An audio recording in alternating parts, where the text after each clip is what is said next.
Reese Pirtle is one of several former law enforcement members now serving in the legislature. He says that his time as police chief as well as county commissioner prepared him for the job in Raleigh. What is your top issue? What do you think is something you would want to run on? Well, obviously, we have an opioid issue in our state. The Rockingham County Republican says he wants to make sure the state spends its part of the opioid settlement to help fight drug addiction. The General Assembly got 15% off that settlement right off the top. And so that money shouldn't just sit in coffers.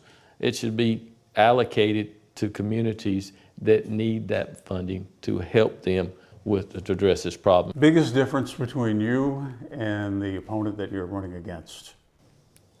I'm a Republican. I'm a conservative. What does that mean?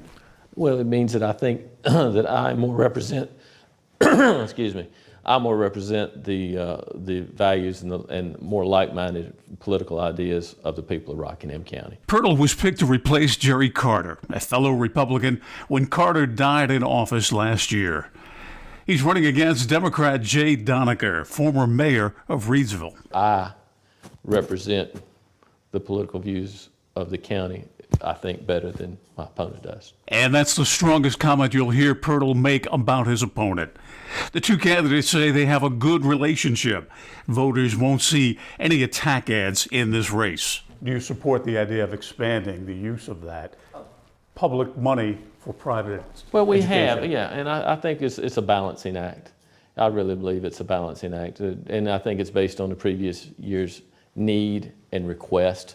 Just to, there again, throwing money at an issue is not always the fix. Should it be the courts or the legislature that finally decides, Leandro?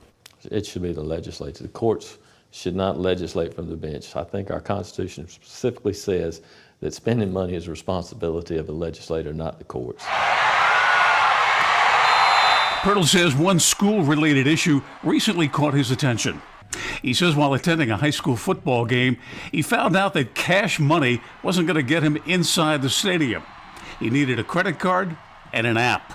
I think anybody that walks up there with $7 should be turned away, especially a kid in school that may not have the ability to have a credit card or a cell phone to download an app. I just find that, and not to mention, it was $1 convenience fee added to each ticket. During his time in Raleigh, Reese Pirtle says he supported legislation that would allow lawmakers and not the governor to appoint presidents of community colleges. He says this would allow the local community to have more control over their community college. Bill O'Neill, WXII 12 News.